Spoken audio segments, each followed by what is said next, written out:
করে যারা আমার সংস্পর্শে আসে এবং যারা আমার শুভাকাঙ্ক্ষী, আমি সকলের জন্য দোয়া চেয়েছি। আপনারা যদি আমার শুভাকাঙ্ক্ষী হয়েছেন, আপনারা সেই দলের মধ্যে পড়েছেন। যদি আপনারা এবং আমার সাথে যেহেতু কাজ করেন, সেই দলের মধ্যে আপনারা আছেন, সব দিক দিয়ে সেই দোয়ার মধ্যে আপনারা আছেন। আজকে মন্ত্রিসভার বৈঠকটি ছিল এই বছরের ত্রয়োদশ সভা। আজকে আমাদের মোট 6টি বিষয় ছিল। 6টির মধ্যে শেষের 3টি ছিল আসলে আমাদের মাননীয় স্বাস্থ্যমন্ত্রী এবং স্বাস্থ্য প্রতিমন্ত্রীর বিদেশ সফর সংক্রান্ত, সুতরাং ওই দুইটা টেবিলে উপস্থাপিত হয়েছে। 3টি বিষয়ে আমাদের সিদ্ধান্তের বিষয় ছিল, 3টি বিষয়ে সিদ্ধান্ত গ্রহণ করা। প্রথম বিষয়টি ছিল তথ্য ও যোগাযোগ প্রযুক্তি বিভাগ থেকে উপস্থাপিত, তাদের উপস্থাপিত বিষয়টি ছিল Sheikh Hasina institute of frontier technology বা শিফট আইন 2024-এর খসড়া নীতিগত অনুমোদন। এটি আজকে সবাই উপস্থাপিত হওয়ার পর আপনারা জানেন যে এটি মাননীয় প্রধানমন্ত্রী প্রথমে বললেন যে এটি ওনার নামে হবে না, এটি এখন ওনার নাম বাদ দিয়ে ইনস্টিটিউট অফ ফ্রন্টিয়ার টেকনোলজি আইন 2024 এই নামে অনুমোদিত হয়েছে। এই ইনস্টিটিউটটা মূলত আইসিটি সংক্রান্ত প্রযুক্তি, গবেষণা, প্রযুক্তি উদ্ভাবন, গবেষণা এইসব বিষয়ে প্রশিক্ষণ এবং প্রশিক্ষণ প্রদান এবং গবেষণা কার্যক্রম চালু করবে। এটি হবে আপনার মাদারীপুরের শিবচর, এটি স্থাপন করা হবে। এটি একটা গভর্নিং বোর্ড থাকবে এবং একজন প্রধান পৃষ্ঠপোষক থাকবেন। প্রধান পৃষ্ঠপোষক হবেন মাননীয় প্রধানমন্ত্রী, হবেন প্রধান পৃষ্ঠপোষক, আর বোর্ড অফ গভর্নরের সভাপতি হবেন মাননীয় মন্ত্রী ডাক, টেলিযোগাযোগ ও তথ্য প্রযুক্তি মন্ত্রণালয়। সেইভাবে আইনটা এসেছে এবং আইনটা নীতিগত অনুমোদন দেওয়া হয়েছে।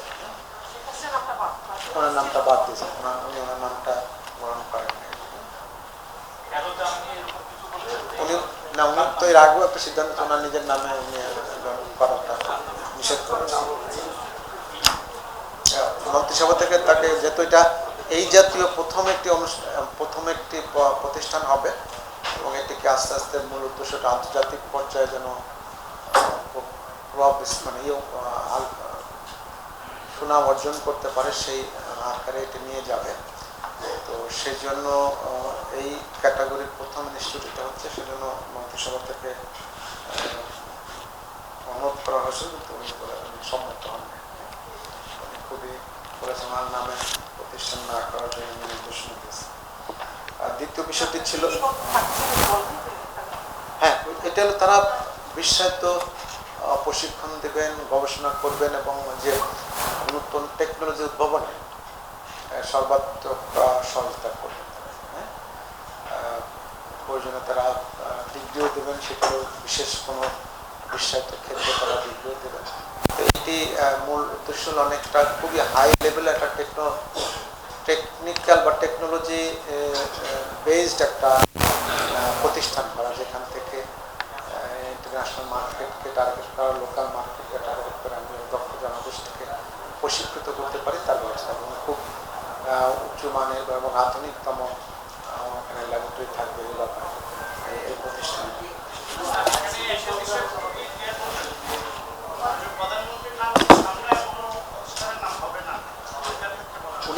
আজকে উনি বলেছেন যে ওনার নামে উনি অ্যাড করবেন না, সেটা সেজন্য ওনাকে সম্মত করা যায়। এটা ডাক, টেলিযোগাযোগ, তথ্য ও যোগাযোগ প্রযুক্তি বিভাগ।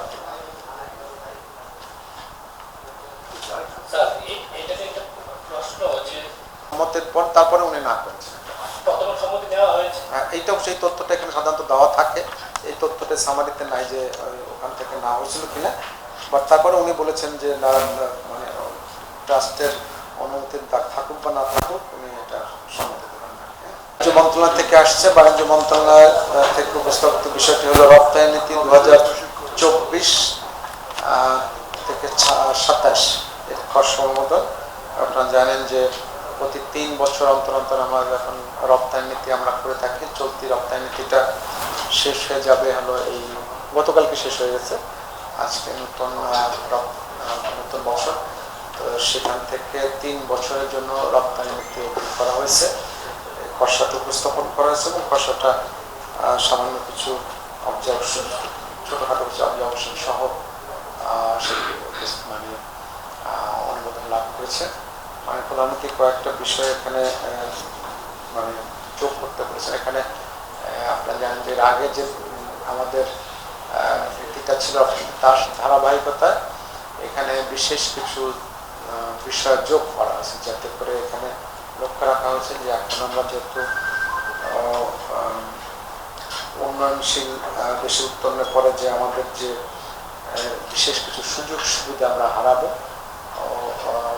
আমাদের রপ্তানির ক্ষেত্রে, সেক্ষেত্রে সে অবস্থায় যাতে আমাদের রপ্তানিটা প্রতিযোগিতামূলক থাকে এবং রপ্তানিকারকরা যেন উৎসাহিত হতে পারে, সেই দিকে নজর দিয়ে আগেরটাও সেরকম ছিল, এবারটাও সেরকমই করা হয়েছে এবং কয়েকটি বিষয়ের উপর নজর দেওয়া হয়েছে। বিশেষ করে আমরা এতকাল বলছিলাম যে সফটওয়্যার রপ্তানির জন্য আমরা দিয়েছিলাম, মাননীয় প্রধানমন্ত্রী নির্দেশ দেন শুধু সফটওয়্যার, আমাদের যে ইলেকট্রনিক ডিভাইস সেটি রপ্তানিতেও যেন আমরা বিশেষ উৎসাহ প্রদান করি, সে বিষয়ে নির্দেশনা দিয়েছেন। উনি আমাদের এখান থেকে শাকসবজি, ফল এটি আন্তর্জাতিক বাজারের জন্য উপযুক্ত করে তৈরি করে সেটি রপ্তানি করার ক্ষেত্রে যেন আমরা সহযোগিতা করি সেই নির্দেশনা দিয়েছি।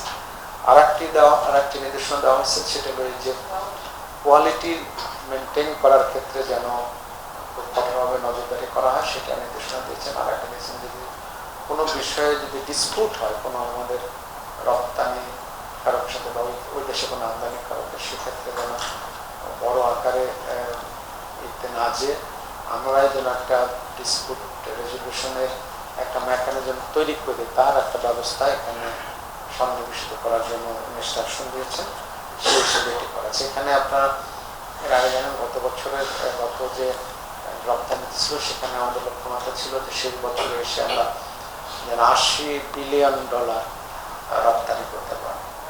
তো এই অর্থ বছরে তো এখন হিসাব করা হয়নি, আমাদের যেটা বাণিজ্য মন্ত্রক থেকে বলা হয়েছে গত অর্থ বছরের পর্যন্ত শেষে তাদের টোটাল রপ্তানি হিসাব অনুযায়ী 63 বিলিয়ন হয়েছিল।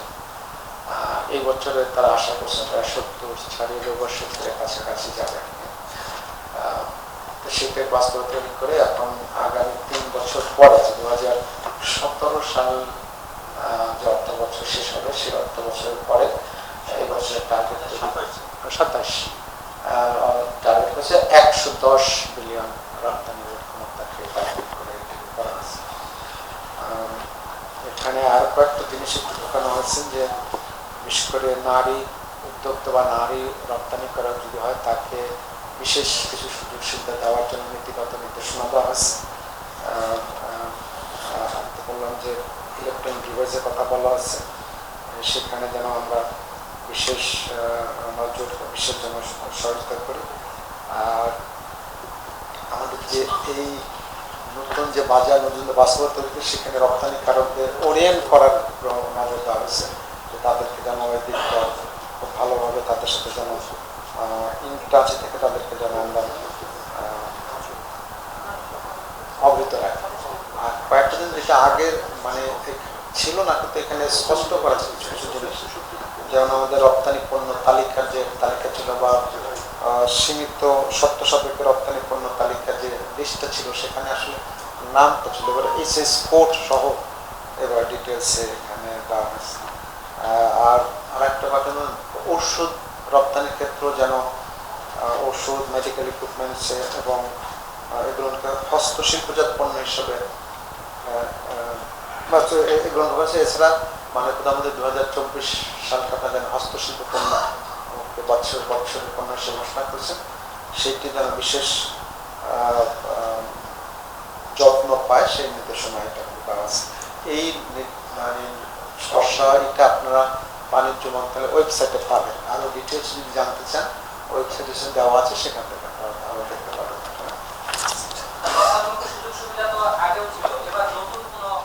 আপনি ওই যে বললাম যে আপনি যদি আরো স্পেসিফিক যান তাহলে একটু ওই ওয়েবসাইটে আছে বাণিজ্য মন্ত্রক, সেখান থেকে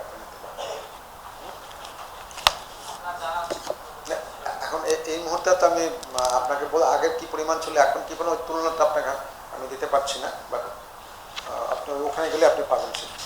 তৃতীয় যে বিষয়টি ছিল সেটি হলো এই যে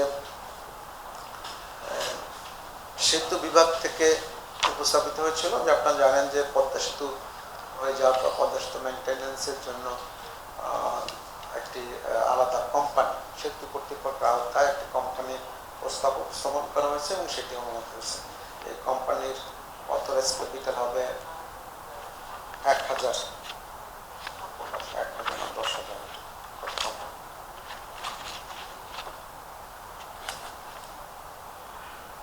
1,000 কোটি টাকা, 1,000 কোটি টাকা সম্বলিত সরকারি মালিকানাধীন রাষ্ট্র মালিকানাধীন কোম্পানি হবে। এই কোম্পানির মূল দায়িত্বটাই থাকবে পদ্মা সেতুর মেনটেন্যান্স এবং যে টোল আদায় টাদা যে করানো আছে সেগুলো, মানে পুরো দায়িত্বটা ঠিক করতে হবে। না না না, পুরো সরকার। সরকারি তো আমরা অনেক কোম্পানি করে ইন্ডিপেন্ডেন্টলি কাজ করি। হ্যাঁ, এই কোম্পানি মেনটেন্যান্সটা এই কোম্পানি করে, সব কিছু না ওই যে কোম্পানি আইন, ওরা বোর্ড অফ ডাইরেক্টর থাকবে, 12-14 জনের একটা বোর্ড অফ ডাইরেক্টর থাকবে। সেখানে বোর্ড অফ ডাইরেক্টর কোম্পানি আইন অনুযায়ী যেভাবে চলে আর কি। ওখানে আপনার যেটা হয় যে ওখানে আপনি যদি অন্যান্য কোম্পানিগুলো দেখেন, সে কোম্পানি বলা থাকে যে ডাইরেক্টর হিসেবে কে কে থাকবে। সেতু বিভাগের সচিব থাকবেন, সেতু কর্তৃপক্ষের চেয়ারম্যান থাকবেন, ডাইরেক্টররা থাকবেন, অর্থ মন্ত্রণালয় থেকে একজন থাকবেন, রেল মন্ত্রণালয়। সেটা হলো না, সেটা হলো আপনার, সেটা হলো অর্গানোগ্রামটা, মানে প্রথম বোর্ড অফ ডাইরেক্টরটা হলো এটা তৈরি করা হয়েছে। এরা জনবল কাঠামোটাকে তারা ঠিক করে দেবেন।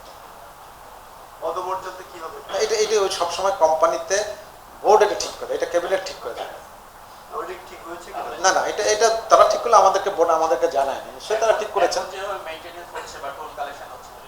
সেটা তখন এই কোম্পানির আওতায় চলে আসে এবং মূলত উদ্দেশ্যটা হলো যে আস্তে আস্তে আমাদের নিয়ন্ত্রণে নিয়ে আসে। এখন যেন আমরা বিদেশি কোম্পানিকে দিয়ে করাচ্ছি, এটি যেন আমাদের কোম্পানিরাই যেন এটা করতে পারে, সেদিকে সেটার জন্য এই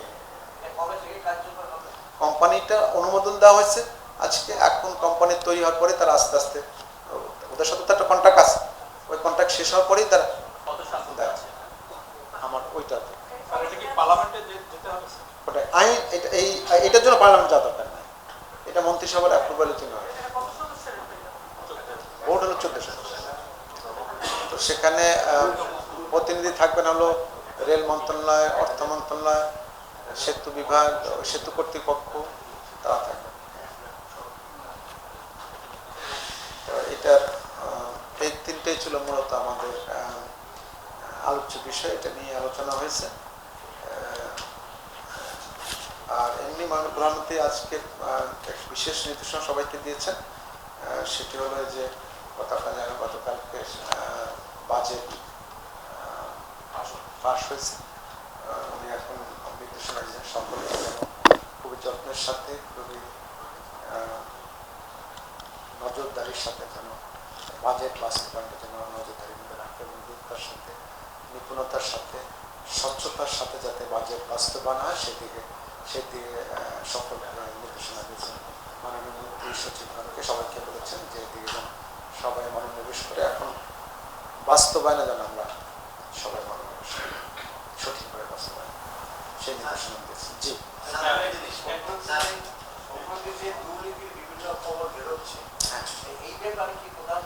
আজকের মিটিংয়ে আলোচনা সব বিষয়টা আজকের মিটিংয়ে।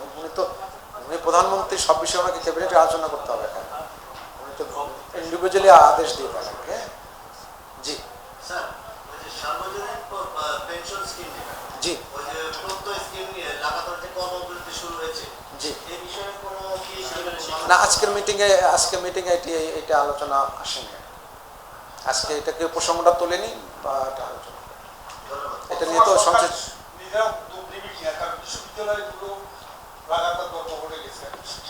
এটা তাহলে শিক্ষা মন্ত্রণালয়কে জিজ্ঞেস করেন, তাহলে শিক্ষা মন্ত্রণালয় তো দেবেন।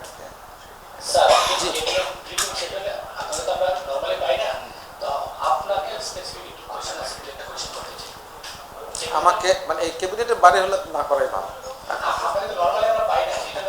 অন্য কোনো না কোনোভাবে পাবেন পাবেন না। জি সরকারি কর্মচারীদের দুর্নীতি নিয়ে যে ধরনের আলোচনা হচ্ছে, আপনি সর্বোচ্চ কর্মকর্তা হিসেবে এই বিষয়ে আমার বক্তব্য জানলে ভালো হয় যে সরকারি কর্মচারী বিধিমালা 1979 আদৌ কার্যকর আছে কিনা। না, একটা জিনিস প্রথম একটু বলে রাখেন, আমি আপনারা তো একটা জিনিস তো বুঝতে পারছেন যে এটা তো আমি জানি না আপনি আমার সাথে স্বীকার করবেন কিনা, দুর্নীতি তো সবাই করে না। একটা অফিসে সবাই কি দুর্নীতিবাজ? হাতে গোনা কয়েকজন করে, তাই না? এবং ওই হাতে গোনা কয়েকজন জন্য বাকি সবাই আপনার বিব্রত হয়। অবস্থা তাই তো দাঁড়িয়েছে, তাই না? এরকম হয়েছে নাকি? তো সরকারের তরফ থেকে অবস্থানটা তো পরিষ্কার হয়েছে যে দুর্নীতির কোনো বিষয়ের সাথে, দুর্নীতির সাথে যারা জড়িত তাদের ব্যাপারে তারা কোনো রকম কোনো সহানুভূতির দৃষ্টিকোণ দেখানো হবে না এবং দেখানো হচ্ছে না। এটা তো আপনারা খেয়াল করেছেন।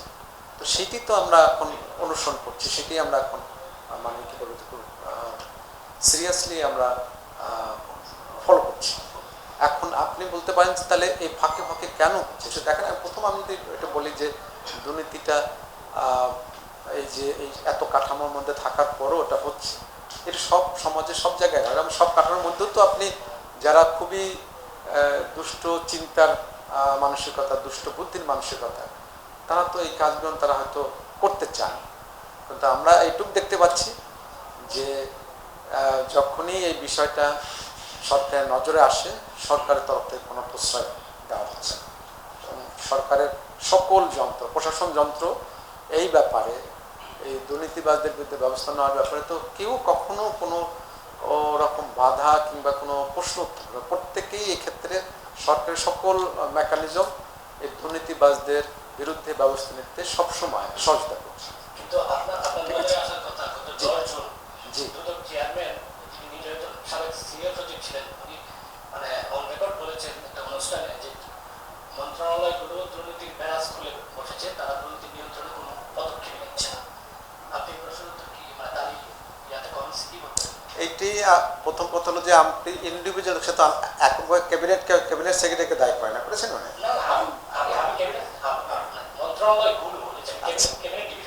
সেটাই বলতে মন্ত্রণালয় সচিবরা উত্তর দিতে পারবেন, এটা ভালো।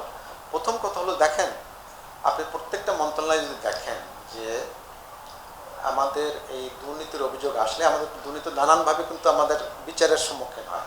একটা আমাদের ডিপার্টমেন্টাল প্রসিডিংস আছে, সেটা শুধু দুর্নীতি না, দুর্নীতির বাইরেও অনেক বিষয় কিন্তু আমরা সেখানে বিচার করি। সব অপরাধ যে দুর্নীতির বিচার অপরাধ তা কিন্তু নয়। শৃঙ্খলাজনিত থাকে, নৈতিক স্খলনজনিত বিষয় যদি থাকে সরকারি কর্মকর্তাতে, তো দুর্নীতি হলো তার একটা অংশ। এবং আপনি কি, আমি জানি না, আমি আমার কাছে তো এই তথ্য নাই যে কোনো একটা জায়গায় দুর্নীতি প্রমাণিত হয়েছে তারপর তাকে ছেড়ে দেওয়া হয়েছে। এরকম আমি আমার নজর যদি আনেন তাহলে আমি সেটাকে আবার দুর্নীতির ব্যবস্থা করবো, আমি আবার তদন্তের ব্যবস্থা করবো, সেটাই আমি আপনাদেরকে বলতে পারি যদি প্রমাণিত হয়ে যাওয়ার পর। আমি একটু শেষ করি, আপনি প্রশ্নটা করেছেন, আমাকে শেষ করতে দেন, তারপর না প্রশ্ন আবার করে। আর বাকি যেটা দেখবেন যে দুর্নীতির বাকি অংশগুলো কিন্তু আলাদা আলাদা কিন্তু প্রতিষ্ঠান আছে, আলাদা আলাদা কিন্তু এজেন্সি আছে এবং প্রত্যেকেই কাজ করছে। আমি বিশ্বাস করি প্রত্যেকে কাজ করছেন। তাদের কাছে হয়তো প্রমাণযোগ্য তথ্য যখন আসে তখন তারা খুব সিরিয়াসলি এটা নিয়ে নামেন, যখন পর্যন্ত তারা পান না তখন হয়তো তারা বড় ধরনের অ্যাকশনে যেতে পারে না, সেটা হতে পারে, সে সীমা থাকে। তারপর প্রত্যেকটা প্রতিষ্ঠানে হতে পারে যে কাজের চাপ এই অনুযায়ী তাদের লোকবল বা রিসোর্সের অংশ অনুযায়ী তাদের হয়তো সম্পদের সীমাবদ্ধ থাকতে পারে এবং সেই অনুযায়ী হয়তো তাদের কাজেরও কিছু সীমাবদ্ধ থাকতে পারে। কিন্তু এক্ষেত্রে তো প্রায়োরিটি আমাদের করতে হয় যে কোন অ্যাকশনটা আমি আগে যাবো, কার মানে আমার যদি 10টা অভিযোগ থাকে 10টার মধ্যে কোনটা আমি আগে করবো, 10টা তো আমি একবারে দিতে পারছি না, তাকে তখন তো প্রায়োরিটাইজ করতে হয়। এটাই আমরা সবসময় করি যে 10টা করার জন্য হয়তো 10জন ইন্সপেক্টর আমার নাই, তখন হয়তো আমার 2জন আছে, তখন আমি তাকে কাজ ভাগ করে হবে। এটি সব জায়গায় এটি হয়, ঠিক আছে? যে অন্য কোনো, আপনি তো করেছেন প্রশ্ন, এখন আরেকজন করুক, আরেকজন করুক, না আরেকজন করুক, আরেকজন করুক। হ্যাঁ জি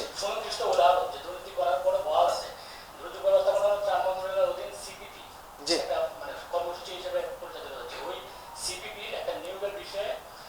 পরিচালক সুনির্দিষ্টভাবে মানে তদন্ত রিপোর্টে আসছে সে দুর্নীতি পরায়ণ করেছে এবং সেই নিয়োগ বাতিল হয়েছে, পরে আবার নতুন করে প্রসেস হচ্ছে, সেই পরিচালক এখন বহাল আছে।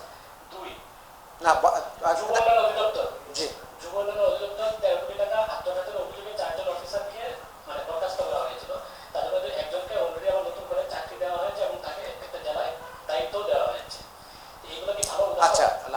উদাহরণ দেয় এইসব ক্ষেত্রে আপনাকে বলি, আপনার এই কিছু বাস্তবতা আপনাকে মেনে নিতে হবে, বাস্তবের সাথে আমাদের পরিচিত থাকতে হবে। সেটা হলো এই যে আমরা যখন দুদক যেভাবে কাজ করে, অন্য একটি আদালত যেভাবে কাজ করে, ডিপার্টমেন্টাল কাজ কিন্তু সেভাবে নয়। আমি যখন আমার শৃঙ্খলা বিধি আওতায় যখন অ্যাকশনে যাই আর দুদক যখন অ্যাকশন, দুটো কিন্তু একরকম নয়। একটু আপনাদের এই বাস্তবতাকে মেনে নিতে হবে, মানে অনুধাবন করতে হবে। আমি যখন করি তখন কি হয়, আমাকে যখন এটা দুর্নীতি হিসেবে সাব্যস্ত হয় আমার তদন্ত, তখন আমি তাকে, আমার কিন্তু একটা লম্বা প্রসেস আছে আমার, আমি কিন্তু তাকে তো জেলে পাঠাই না, তাকে হয় সাসপেন্ড করি অথবা চাকরিতে রেখে তার বিরুদ্ধে আমি ডিপি চালু করি। এখন যদি সে এখন ডিপি চালু আছে না, আপনি যদি বলেন সে এখনো চাকরি করছে, আপনি তাকে, এটার উত্তর আমি আপনাকে কিভাবে আমি দিতে পারবো? কারণ এটা তো আমার বিধানটাই এরকম যে তাকে চাকরিতে রেখেই আমার তার বিরুদ্ধে ব্যবস্থা নিতে হবে।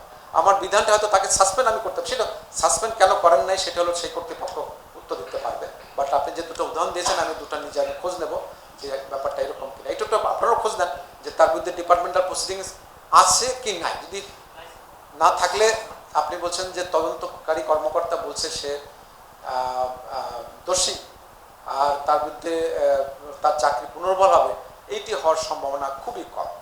আমি আপনাকে আমার চাকরি জীবন অভিজ্ঞতা বলছি। তাহলে কোনো না কোনো জায়গায় এসে তার ডিপার্টমেন্টের প্রসিডিংসটা কোনো না কোনো জায়গায় এসে থেমে গেছে, হয় কেউ মামলা করে থামিয়ে দিয়েছে, অথবা হয়তো যখন আপনি যেটা বলছেন প্রাথমিক তদন্তে আসছে, যখন পূর্ণাঙ্গ স্পেসিফিক তদন্ত যখন, তখন হয়তো আবার পূরণ করা হয়নি, তখন হয়তো বলছে না উনি দায়ী না। সেটা হতে পারে, আমি জানি না। কিন্তু কেউ তদন্তে প্রমাণিত হয়েছে এবং সে বহাল তবিয়ে চাকরি করবে, এই ঘটনাটা একেবারে প্রশাসনে খুব বিরল একটা ঘটনা হতে পারে। আমি আপনাকে আমার চাকরির অভিজ্ঞতা একটু বলতে পারি। জি,